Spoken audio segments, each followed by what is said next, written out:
சாய் பக்தர்களுக்கு என் அன்பு வணக்கங்கள். ஓம் சாய்ராம். என் அன்பு குழந்தையே, என்னவென்று தெரியவில்லை. காலையில் இருந்து உன் துணை மிகவும் சந்தோஷத்தில் துள்ளி குதித்து கொண்டிருக்கிறார். ஆனால் அவருக்கு தெரியாது அது ஆபத்தில் முடியப் போகிறது என்று. எடுத்து சொல்லவும் எவரும் இல்லாமல் அங்கு உன் துணை நடப்பது எல்லாம் நல்ல காரியமாக நினைத்து சந்தோஷத்தில் துள்ளி குதித்து கொண்டிருக்கிறார். எதுவும் அறியாத உன் துணை நம்பியவர்கள் இருக்கிறார்கள் என்று நம்பிக்கையோடு விளையாடி வருகிறார். ஆனால் விளையாட்டு வினையாக போகிறது என்று தெரியவில்லை.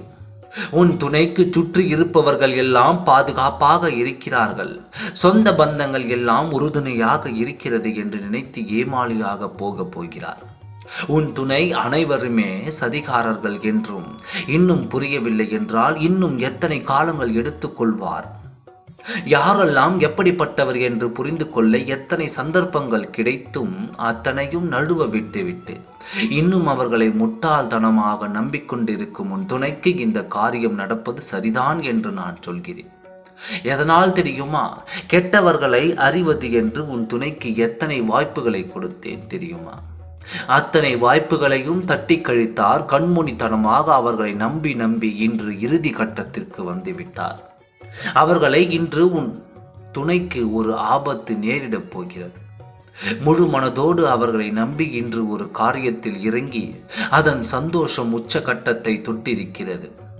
உன் துணைக்கு இறுதியில் அந்த காரியம்தான் ஆபத்தாக முடியப் போகிறது என்று தெரியாமல் சிறு பிள்ளை போல் அவர்களுடன் சேர்ந்து கொண்டாட்டத்தில் குதித்து வருகிறார். அனைவரும் வெளியே சிரித்து கொண்டாடினாலும் உள்ளுக்குள் பொறாமை எண்ணங்களை கொண்டு உனக்காக இப்படி ஒரு எண்ணம், உனக்காக இப்படி ஒரு வாழ்க்கை என்று உள்ளுக்குள் திட்டிக்கொண்டு உன் துணையோடு சந்தோஷமாக விளையாடி வருகிறார்கள். இப்படியே இருந்தால் வாழ்க்கையை இழப்பது சரியான முடிவு. யாராவது உன்னை நம்பி ஏமாறுகிறார்களா? யாராவது உன்னிடத்தில் எதையாவது கொடுத்து ஏமாறுகிறார்களா? எத்தனை புத்திசாலித்தனமாக இருக்கும் இந்த உலகத்தில் நீ மட்டும் ஏன் இப்படி இருக்கிறாய் என்று தான் கேட்கிறேன். வாழ்நாள் முழுவதும் அடுத்தவர்களை நம்பியே வாழ்க்கை இழந்து விட்டார்.